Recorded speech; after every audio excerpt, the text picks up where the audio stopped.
What you want? What you want?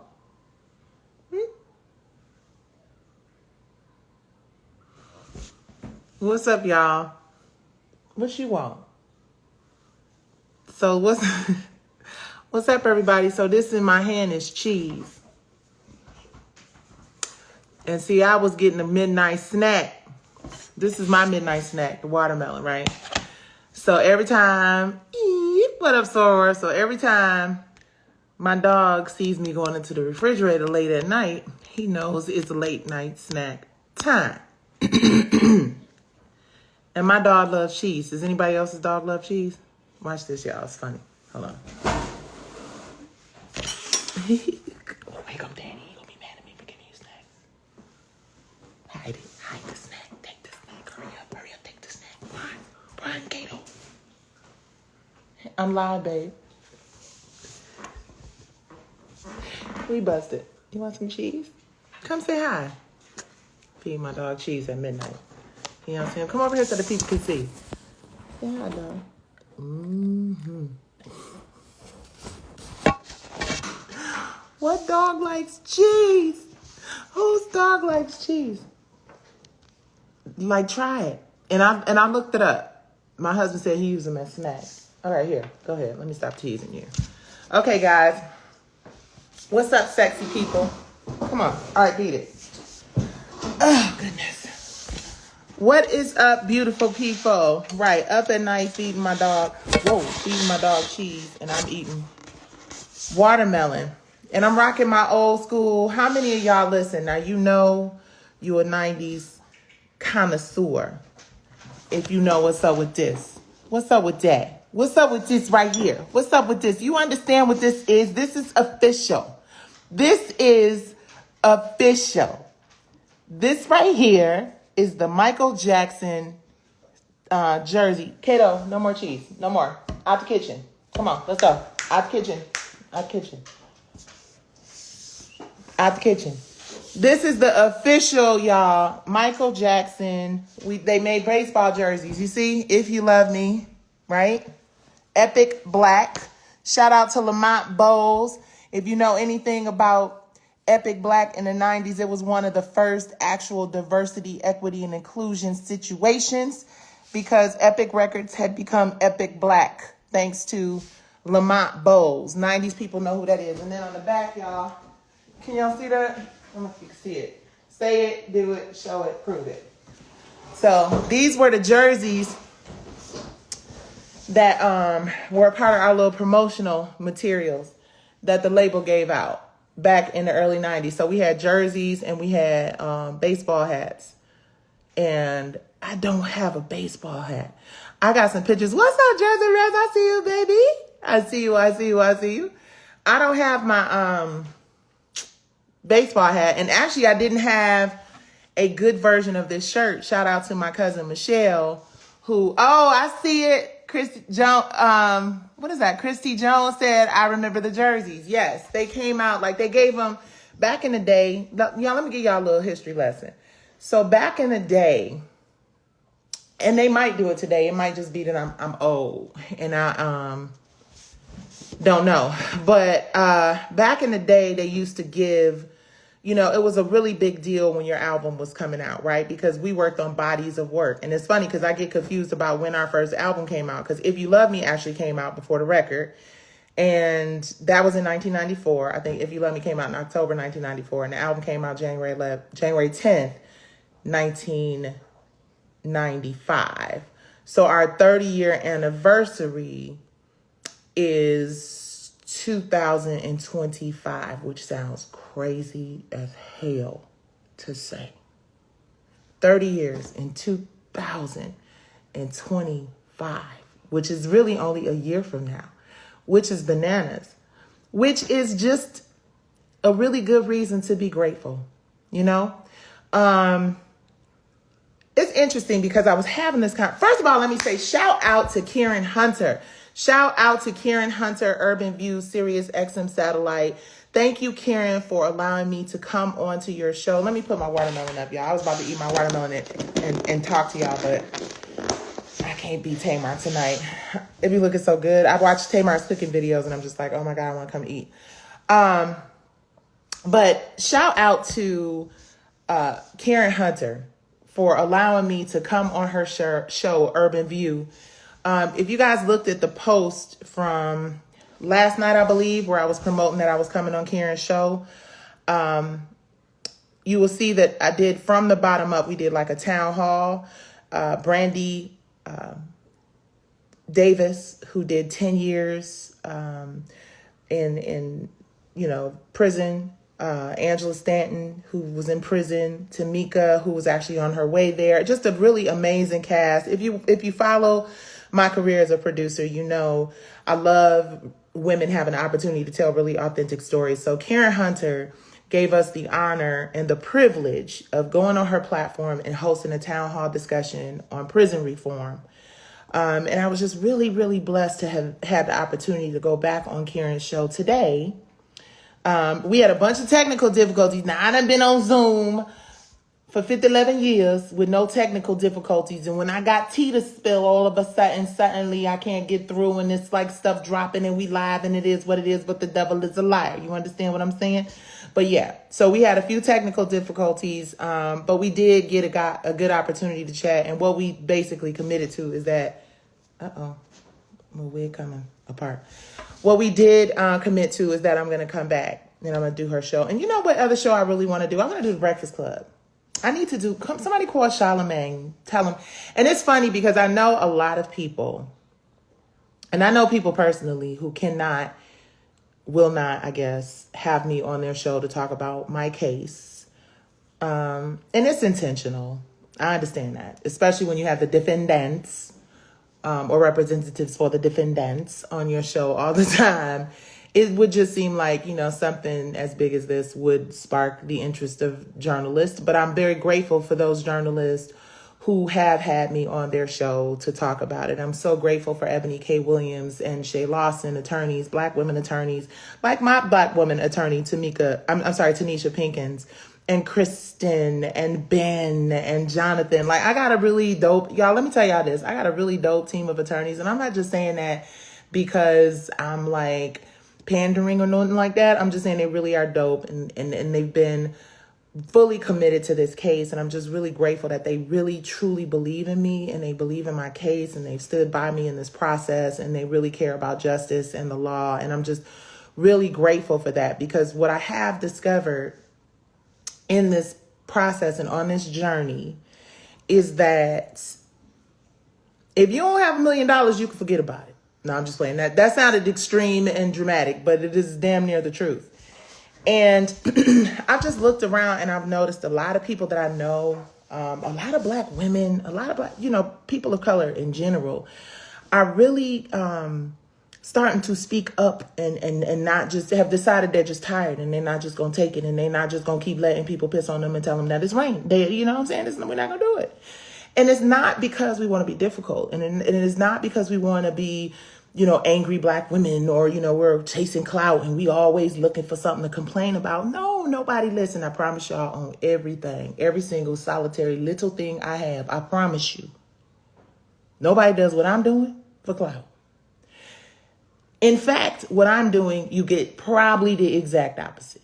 You understand what I'm saying? I mean, look at the algorithm, right? They don't allow me to reach I've been at damn near 200,000 followers for like the last 4 years. It's crazy because there's just this thing where when you are speaking truth to power and powerful people have access and resource, like any minute now, things are going to start potentially glitching with this live.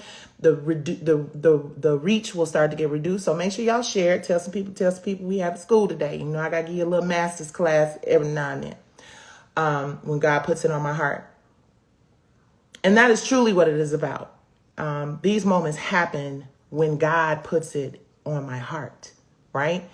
It's not really something super thought out. Most of the time, it's just very authentic and real and honest, which is hard to do when you're in a case as big as this, because they always watching. I'm looking at some of them right now. Like they watching and screen recording and just waiting for the opportunity for me to do it, say something that's going to blow my whole case. But see, God is running this whole thing here. So we're good on knowing that whatever happens, win, lose, or draw, God is involved in the process. And you know, I often have had to ask myself, you know, how far are you willing to go? Like, what exactly, you know, are you willing or prepared to sacrifice, you know, for this cause, for this fight for intellectual property? And every time I ask myself that question, you know, it's a little scary. I get butterflies because I think, you know, I know that when I say that I'm prepared to risk everything, I mean it. And that's the reason why I have anxiety, because I understand what that means. You know what I'm saying? I do. And it gives me anxiety. And I understand that a lot of people won't understand my fight. And I don't expect everybody to agree with my fight or the fact that I'm speaking publicly about it and I'm being transparent about it. I don't expect people to understand that. I'm sure there are people right now like, I wish she just stopped talking and let the lawyers do their job. And my lawyers are probably saying the same thing.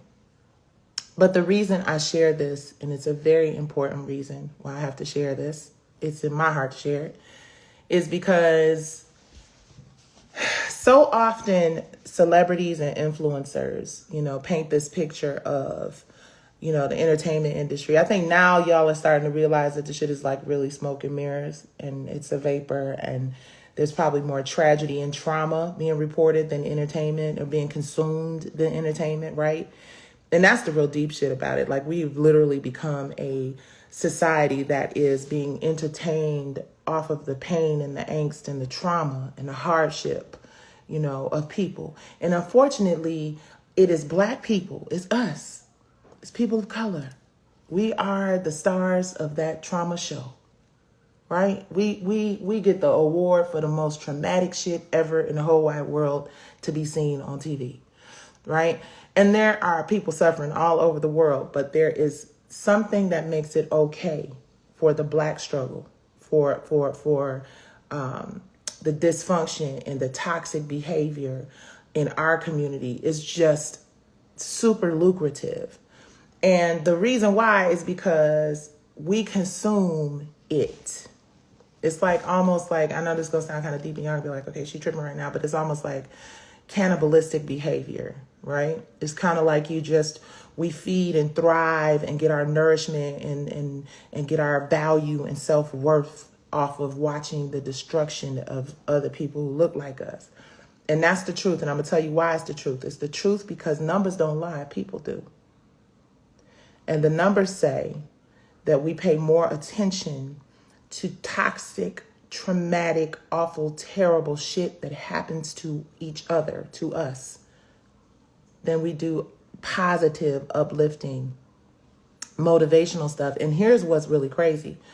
Do we prefer it? Absolutely not. And proof of that is when you see like a film like Wakanda, where we feel pride and we feel love and we feel the spirit of or what was Woman King, you know what I'm saying? When we see those films and those projects that make us feel good, you know, it's just like, it's almost like an energy. Y'all know that Wakanda energy. Y'all know that Wakanda fever. You know how we felt when we saw that, you know, when we saw Hidden Figures. Like, we love to see stories of us being triumphant and stories of us succeeding and doing well, right? But for some reason, we get trash far more often than we get things that lift us and inspire us, right? And as a community, we are influenced by the media in ways that other people are not, right? We drive culture, right? We determine what's hot. But what we forget is that while we might influence culture and while what we deem as hot or fly might make us famous and popular, and it might be fun and celebratory, when you start to think about the generational impact of the things that we create that we don't own, right? If we don't own the narratives, we don't control anything. And what has happened in our community is we have been distracted by the shiny objects. We have been consumed with ego and posing and showing off irrelevant shit, you know? And forgetting that what we're putting into the algorithm every single day is really actually molding. And this where the numbers start to fall. I get it. Because they don't like when I talk the real talk to the people. They got ways of making sure that doesn't reach as many. But we're going to reach the 1 or 2 that hear me. We tell the algorithm, like we tell the big networks, and we tell the radio station, the record companies, and, we dictate that based on the things that we consume, the things we tune into, the things that we watch, the things we are captivated by. And a lot of times when we're watching that shit, have you ever been watching anything? Like, this is a keep it real moment, okay? Some of y'all might start to fall off a little bit because, this is where we get into the real shit. This the midnight hour. If you queasy or if you squirmish or if you don't like to keep it real, then this is where you should probably go on ahead and, All right, but what I am very concerned about, and this ain't got nothing to do, well, yes, it does. I'm not even going to sugarcoat and lie. It does have something to do with my case. But when you look up in every image, right? Every image that you see in the media of a successful woman, a black woman, a BIPOC woman, black, indigenous, person of color, whatever. Either they got on because they did a sex tape or, well-known stripper, whatever, or because, and really, when we think about, and I'm not generalizing, and this ain't about respectability politics, and I'm not trying to judge anybody, but I'm saying the vast majority of what we see on television that is a representation of who black women are is, the narratives are just strippers, mammies, angry black women, mean girls. Like, there's so few images of us on TV doing what most of us actually really do. Being like super boss entrepreneurs, running businesses, running households, managing to hold it together and still bring home the bacon fried up in a pan and all that other good stuff. There's so much positive, inspirational content out here that black women are creating every single day in social media. The problem is because the algorithm has been trained and conditioned to believe that that is not something that we care about. Well, that's a lie, because, a lot of these influencers get hundreds of millions of followers. But I'm saying in terms of like the mainstream exposure in media, what we see is pop that, twerk that, drop that, slurp that, and hypersexual images, and everybody sliding down a pole, and everybody doing, and this is not an attack on P-Valley. It's interesting, when I was talking with Karen today, she was talking about, some of the characters that she interviewed on her show. And it was some of the ladies from P-Valley. And listen, I have to say, and I've said this and I've maintained this and I continue to maintain this, I think the cast of P-Valley is a super freaking talented group of people. And I hate with everything in me that those people have to be subjected to this litigation, because it indirectly affects everyone. But this litigation is not about ego, and it's not about trying to hurt anybody. It is truly about taking a stand for once in a very long, serious way, because it's been 3 years, y'all. It's been a long ass time. But taking a stand because I've created a lot of content over the years that I just have not been properly credited or paid for. Starting with Brownstone, like, our streaming numbers are what someone told us they are, right? Like, there's not like, we have sold quite a large number of records. And what the royalty statement says we get is what we get. And that is because we don't own our music. We don't own the masters. We don't own the license. And here's the thing. When you hear a lot of artists talk about owning their masters, right? Hi y'all, welcome. Come on in, because the algorithm trying to shut your girl down, but you gotta, you know what I'm saying? You gotta. Oh shoot, let me do this right now. Hold on, y'all.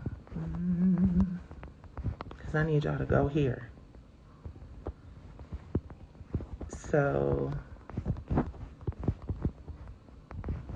I need you guys to go here. Did I do it right? Okay. Pin it. All right. So I need you guys to, I just pinned it. I need you guys to go to fromthebottomupfoundation.org. I'm going to finish what I was talking about, but I need you guys to go to fromthebottomupfoundation.org after this. Y'all ain't got to go right now. Because we just kicked off an initiative that is super duper duper important. Matter of fact, let me talk about this right now. Let me talk about this right to the now.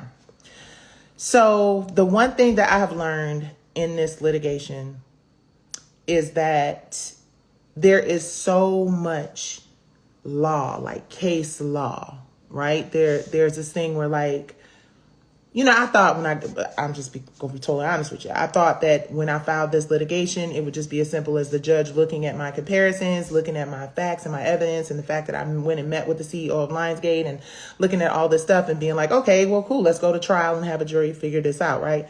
That's not how it works all the way, right? That's not all the way how it works. What happens is there are these things called motions. If you know what this is already, then, you know, just bear with me. So there are these things called motions in law. And it's important that you guys hear me on this because, and this is when I was getting into the reason why I share these things live. And the reasons I share this with y'all is because, like I said before, you typically don't get the bird's eye view of cases like this. You don't get a real understanding of what it really means to fight for your intellectual property, you know, and people think that it is as simple as filing a lawsuit and then waiting a couple of months or maybe a year and you get to a jury. That's not how it works. As long as people have billions and billions and billions and billions, did I say billions of dollars, right? They can file as many motions as they want to file. So basically, in a nutshell, what happened in court Tuesday, and I think the transcript is public now. I just wanted to wait, or I don't think it's the transcript. The minutes are public now. I wanted to wait until the judge and the court, you know, shared those things publicly before I started talking about it publicly. But so basically what had happened was they have attempted, and by they, I mean the defendants. By the defendants, I mean SARS, Lionsgate, P-Valley, Katori Hall, them folks, right? So they have wanted to throw my case out. They have tried several times. They didn't, it was in Atlanta for a year. My case was in Atlanta for a year. And then, like I've said numerous times, before this thing even became a big public lawsuit, before all of y'all even knew anything about it, I was trying very hard to just, you know, be like, look, sis, you know, this ain't, some ain't right here. Let's work it out privately. And you going on ahead and finish doing what you're doing over here with this show and just go on ahead and do a retroactive license on the story that I copyrighted 10, 11 years prior to you, right? Because it's clear when you go to wirfmedia.com that they're the same thing. Same sequence, same beginning, middle, end. But anyway, so try to work it out well before this became a big thing, because I just did not want to be another black woman against another black woman. And then I talked about this on Karen Hunter's show today. I just did not want to be, especially after the R&B Divas thing, baby, I just did not want that energy.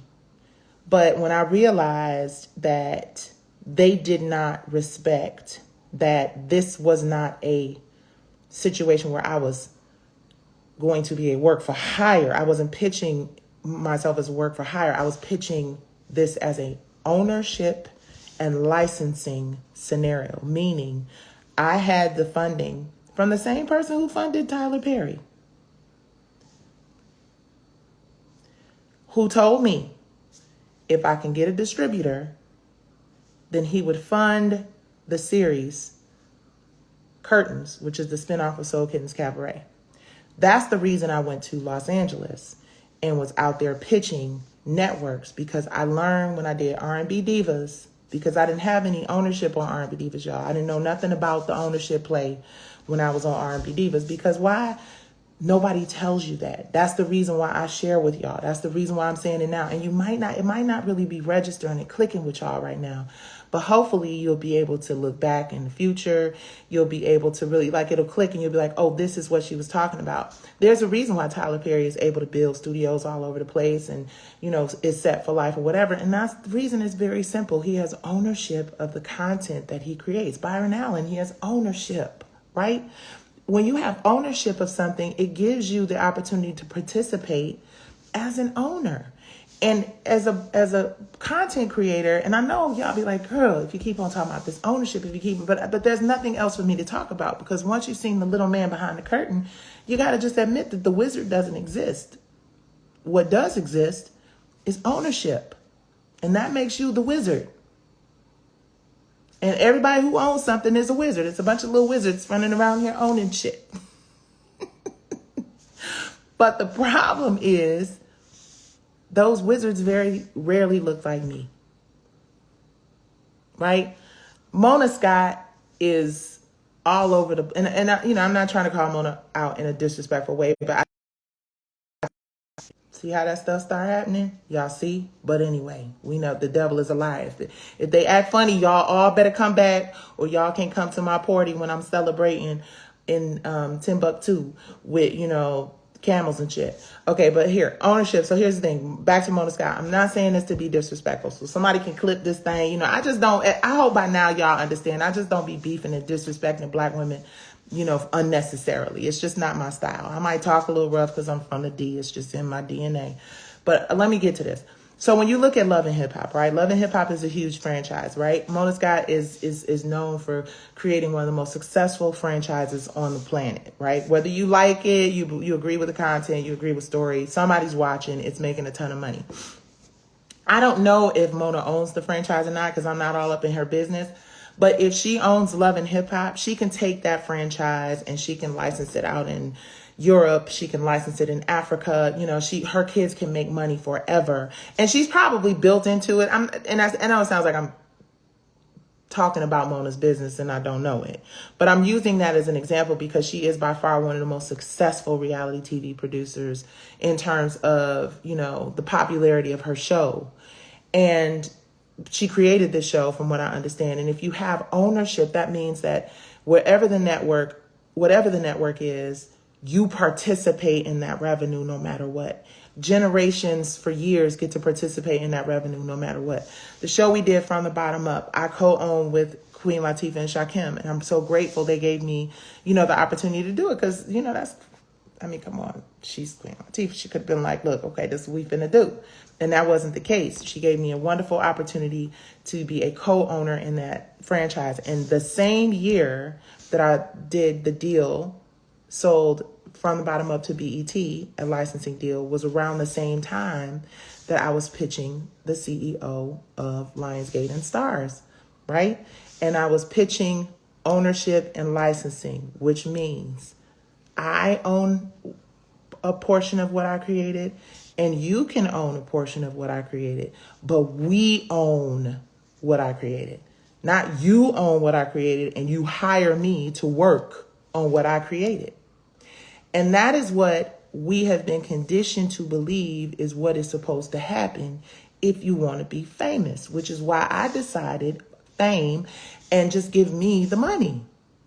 And when you make the decision to say, I don't want to be famous as much as I want to be wealthy and be able to share that generational wealth with my family, that is when you start to rattle a cage with a tiger and they're like, is this really what you want?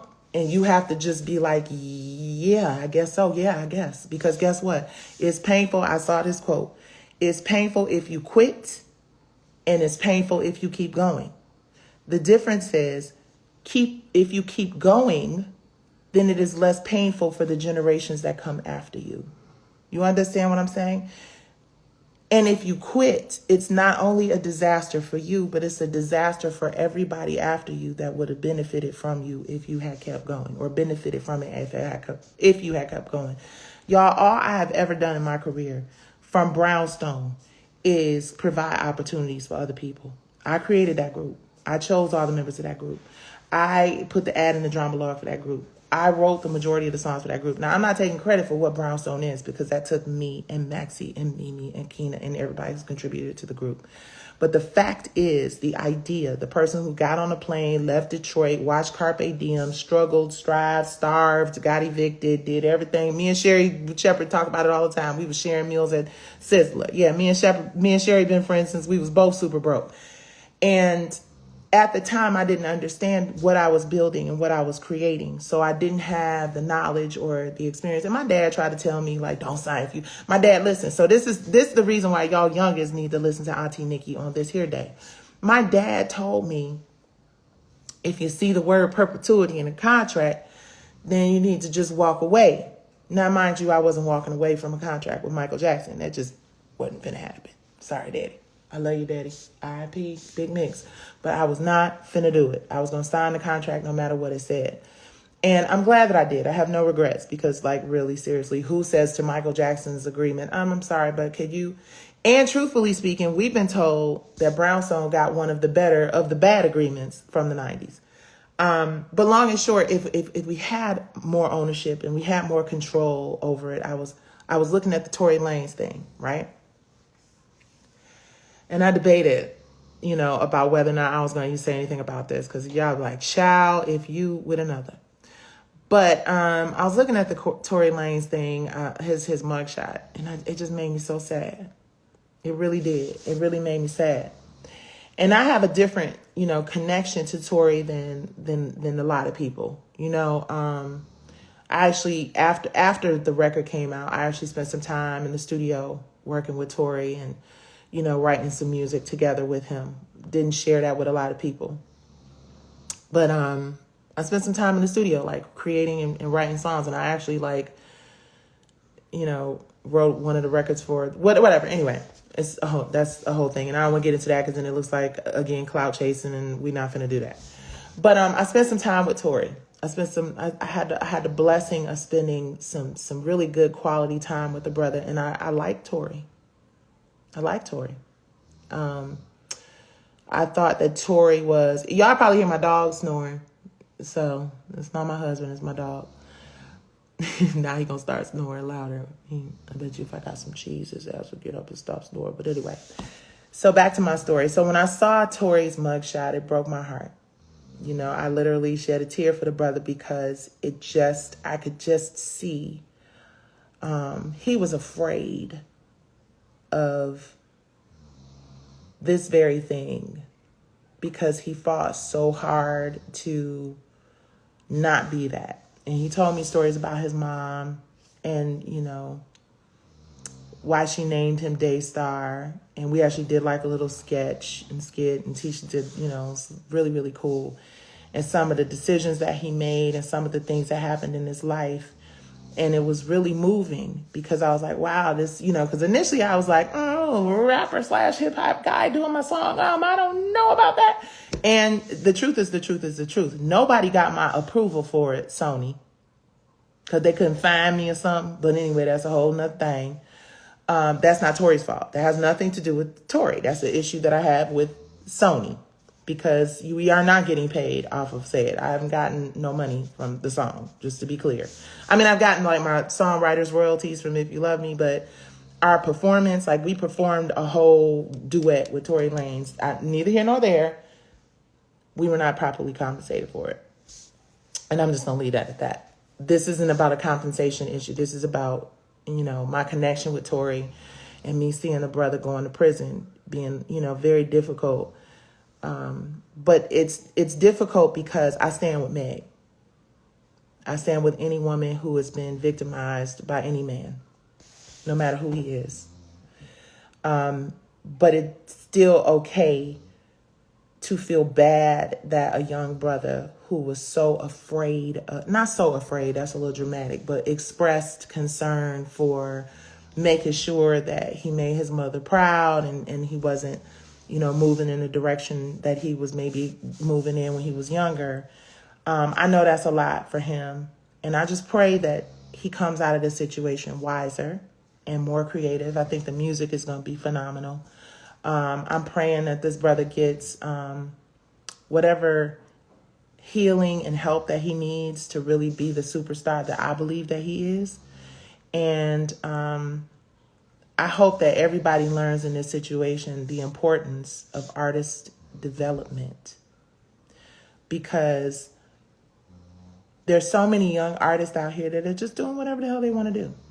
They're just living their lives however they want to live them. And they are exposed to millions and millions and millions and millions and millions of kids. Every time I hear that She Devil song, no disrespect to this young artist, but I turn it off, because I mean, it's like, who's repeating that mantra? Like, who feels like it's okay to like constantly be referring to themselves as a devil? And that's like so toxic and destructive and ungodly, right? And it's not about being judgy and preachy and all that shit. It's about just calling it what it is. And with the music industry and the entertainment industry being so hyper-focused on being a young industry, it makes it dangerous, because these people aren't fully developed. They're not fully developed. And they just, out here doing all kinds of wrong things. And it is defining our culture. It is defining who we are as people. It is destroying the idea of class and integrity and everything not being for public consumption. And while we think, and I'm going to get to some of these questions, y'all. I know you guys are probably asking me, hey, Dre, I love you. I love you. I see you. I see you. Listen, y'all, real quick. My sister Kiki got a show coming out. Okay, you know what? I'm going to do a whole promotion thing for Kiki. But you guys, Kiki has a new show coming out. And I'm so excited because, y'all, Kiki is TV gold. And she deserves all the blessings. And that's Dre Crenshaw. That's my brother. And that's her husband. So, yeah, but you guys,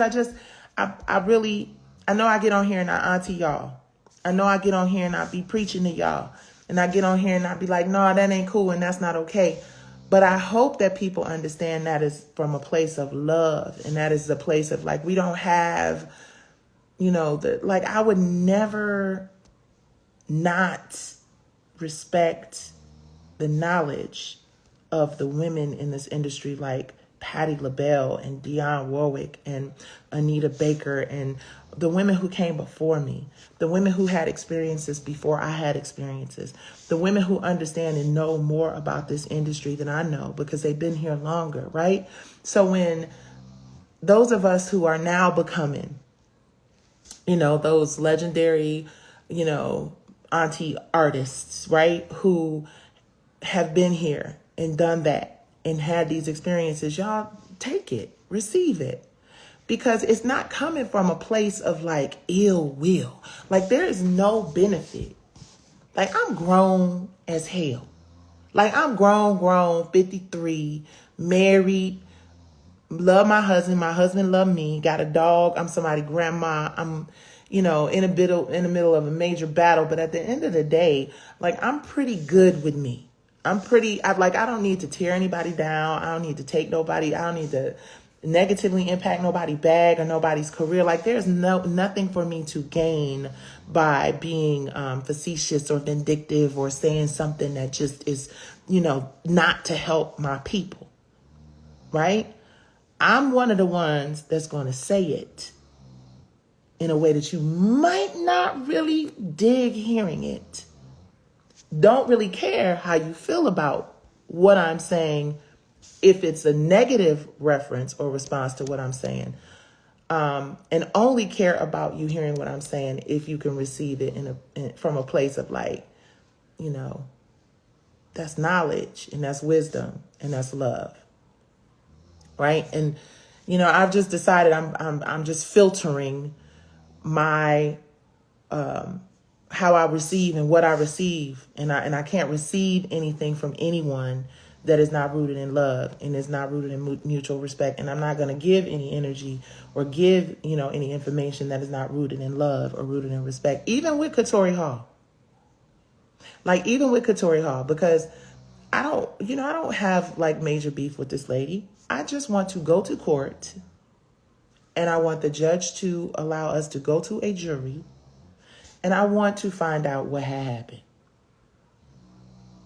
And I'm not risking my everything to not find that out. So let me see. You're giving the jewels and the wisdom to help our culture. I really hope that people are receiving it that way. I really do, y'all, because at the end of the day, here's the thing. I don't have anything to gain by lying to you all. I'm not in a deal with y'all. I'm not getting money off of you. Think about it. I'm not just getting money off your ass. I want us all to be successful. I don't ever want to be the most successful, popular, wealthy person in a room. Never. I want everybody around me to have it. But I keep getting blocked at every corner. I keep getting blocked because this knowledge and this information that I'm sharing with y'all is so authentically rooted in love and knowledge. And they want us divided and angry with each other and ignorant. Right? I ain't got a problem with that black person. If I got a problem with you, you're going to know about it. One thing you should know about your girl is if I got a problem with you, I'm going to tell you. And if I don't think you're worth, or it, not you, because I think everybody's worth everything, right? But if the situation for me is not worth addressing, then I won't. But either way, you're going to know I don't really deal with you. Like, I don't really have a problem with people really being clear on how I feel about them. And I don't really have a problem with that many people. And if telling the truth and standing up for my rights and wanting equality and fairness as a creative is pissing you off and making you think I got a problem with you, that's something you have to process within self. Because all I'm doing is fighting for what is right and what is just as it relates to anything in my life. So I know I'm starting to ramble a little bit, but I just think it's so important that you guys receive these artists and creatives who are telling you that billionaire corporations are abusing their gifts and their talents. We need y'all to stand behind us. We need y'all to help us to create awareness, because unless the people make a decision to stand with the artist and really create awareness, reposting, retweeting, sharing. Matter of fact, there's a link in my bio right now. We're trying to raise $1 million. We're trying to raise $1 million so that we have a fund that allows creatives, BIPOC, Black women, to get the legal assistance that they need. Because 9 times out of 10, people lose cases because they can't afford to compete with corporations that have an endless supply of money. I thank God my lawyers believe in me the way they do. I thank God. You get to acting funny. I thank God my attorneys have rolled this thing out with me. But we finna be at like $1 million in legal fees. And by the grace of God, we have managed to get to this point. And we still, and let me tell y'all this is the part that is so important for you to realize about this case and how much money we've spent. We still don't even know if we're going to be getting to a jury. Now, we had a great day in court on Tuesday.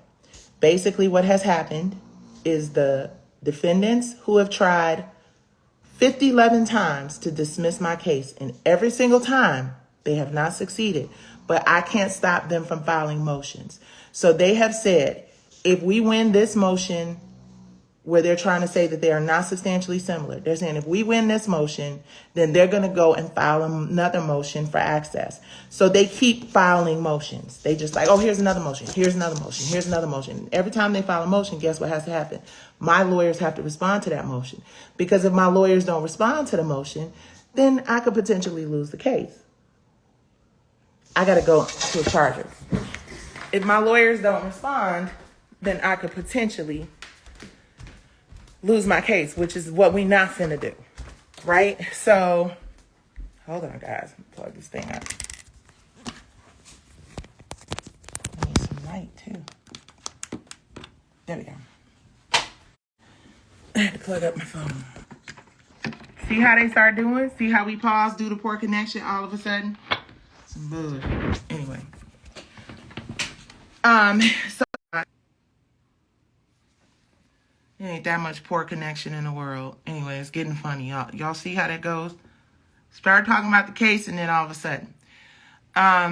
So where we are now is we're waiting for our judge wants to review another case, a case called Skidmore. Because they're saying that, okay, well, if you deny if the judge denies their summary judgment, and what their summary judgment is they're basically saying that the two shows are not similar. They're not substantially similar. And there are all of these various tests, right, that we have to go through to determine whether something is substantially similar. It's like this extrinsic test, this intrinsic test, this test, right? There we go. And then there is also something called a, what is that damn thing called? Oh, sequence, right? So these shows have the same beginning, the same middle, and the same end. But there are lots of loopholes. There are lots of little ways in and out. And most of the time, as I have said before, plaintiffs do not win these cases. Because, again, number one, they're super duper expensive. And also they're just, what happens is whenever a defendant wins a case, it sets like a precedent, right? So it becomes like case law. So there have been so many plaintiffs that have lost for various reasons. And don't quote me on this, right? This is, I'm not a lawyer, so I'm trying to articulate it to the best of my ability. Although you would think I am one as for the 3 years that I've been in this case, but I'm not. My lawyers are amazing. I'm gonna let them do their jobs. But what ends up happening is they put it all through a series of tests. So what the judge basically said was they wanted to dismiss it. The judge said, not so fast. He is reviewing another case. I don't want to talk too much about it because I don't want to disrespect the judge's decision. I mean, at this point, we in court. It was my first time. What I'm blessed about and what I'm geeked about, I was super duper nervous, but it was my first time in 3 years in front of a judge. So he seems, he's ready to, we're going to find out. We're going to find out. They keep filing motions, guys. They keep filing motions. And guess what? We have to keep responding to them. But one day, we're going to hear the words. One day, in Jesus' name, we're going to hear the words that we can go to a trial. We can go to a jury. We can find out what happened. And my story that I wrote almost 20 years ago can finally have redemption. And that's what I want. Period. I want the ability to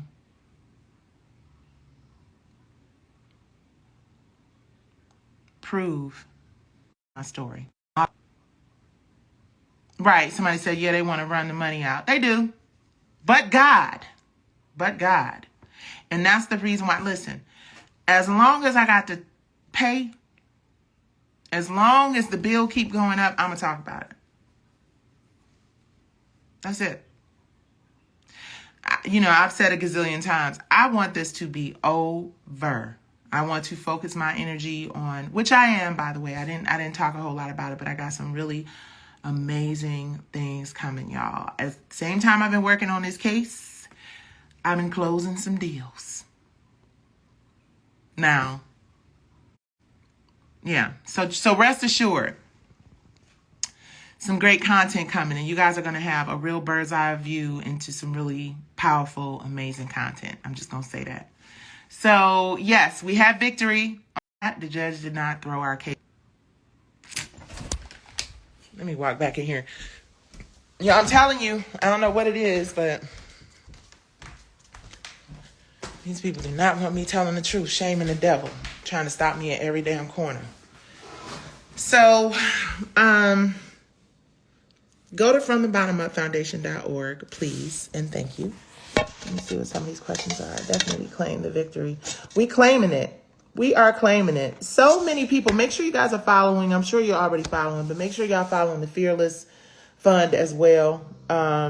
They're fighting, you know, a big battle in court also. We are trying to raise. We're trying to raise funding so that we can fight. And listen, I know that the economy sucks. And I know that everybody's just trying to make ends meet. But if we come together and each person contributes what they can, and this really is not just about me. This is about us having the resources to help all of the creatives who are struggling right. Well, not all of them. That was overstated. Wait, hold on. Let me reel it in. But I think y'all know what I'm trying to say. This is something that I believe will be the beginning of the change that we need to see, where creatives stop being taken advantage of, because what they lean on is our inability to pay. And if we can make them hundreds of millions of dollars by subscribing to their streaming platforms, if we can make them hundreds of millions of dollars by, you know, creating content that goes on in perpetuity, like the fact that Monique and Countess Vaughn are not getting paid for the Parkers is absurd, ridiculous, and flat out dumb. And we can change that if we can help creatives get the legal support, because that's all it boils down to, you guys.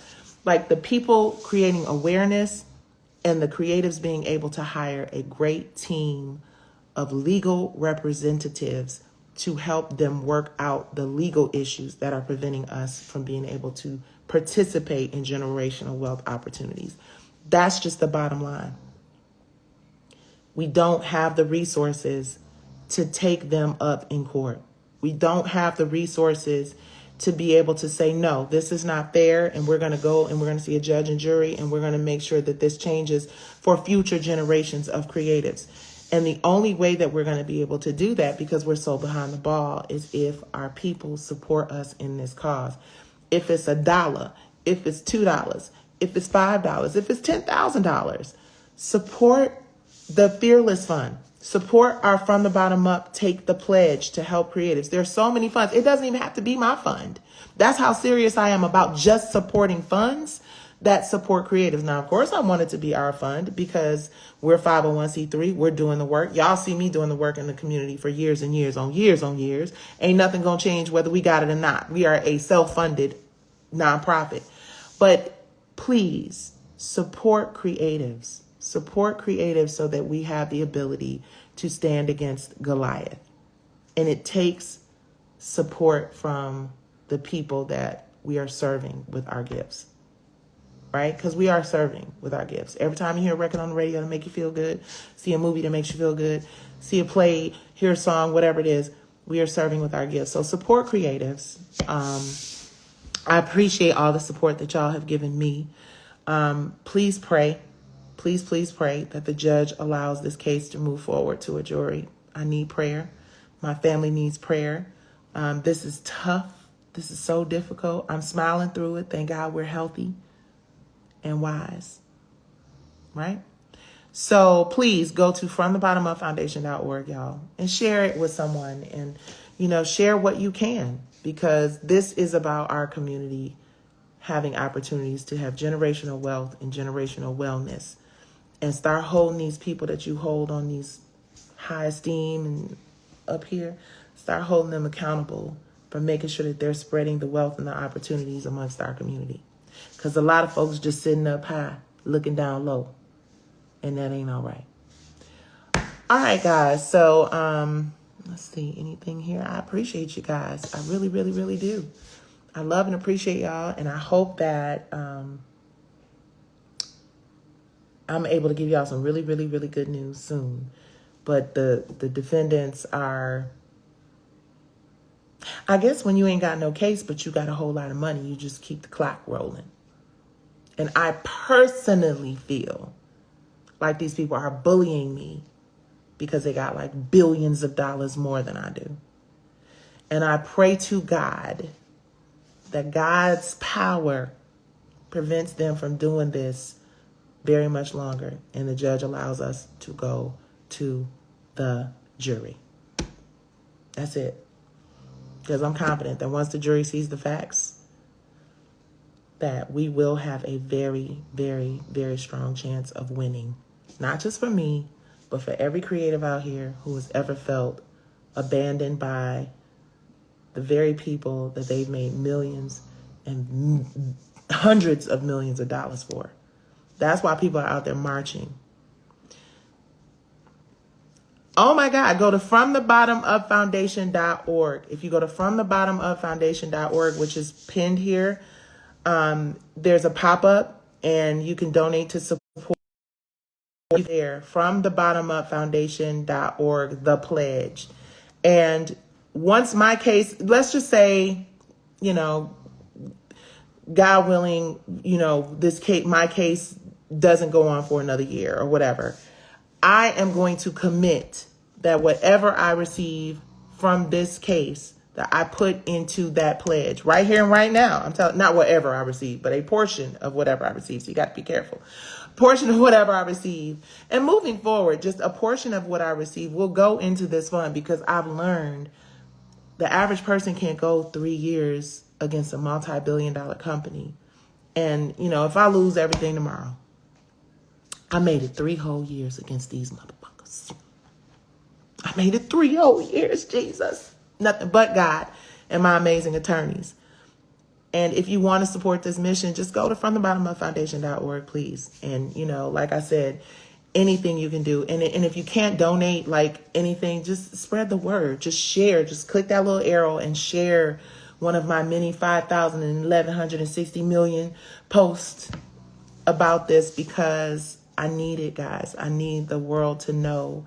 I need people to know that this is happening. It is unfair. It is bullying. It is Nicci and Goliath. And it's not just happening to me. It's happening to a lot of people. It's happening to Monique and Countess Vaughn. It's happening to, what's her name? Shayla. There's so many people out here that are now starting to speak up. And every actor and writer that is fighting for better, more equal, you know, pay and opportunity.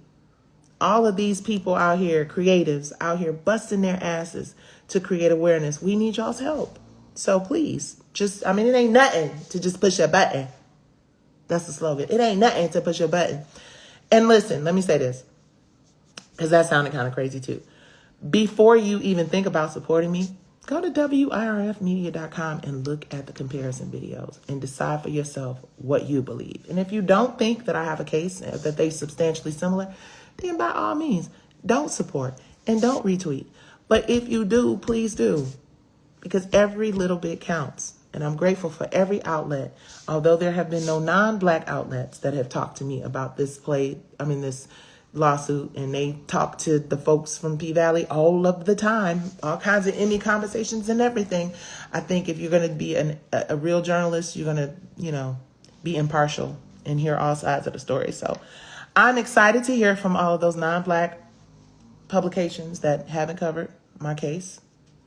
And I'm excited to hear from some of those Black ones, Tamron Hall, who have had P-Valley on the show several times and not said one word about this case, because the facts and the merits are very clear.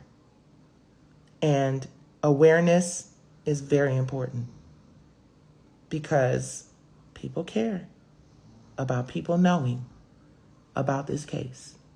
I'm going to say it one more time. People care about people knowing about this case, which is why people be working so hard sometimes, I think, just people in general, to make sure that a lot of people don't know. So please share it. And keep praying. If you do nothing at all, just pray for resolution. All right? All right, I'm going to stop my ramble and my rant for today. Go to WIRFmedia.com. Peep the legendary game here. Boom. These are Michael Jackson's feet right here, right? Legend, right? Epic Black. Hold on, look at the back before the phone goes down. Say it, do it, show it, prove it. Go to WIRFmedia.com.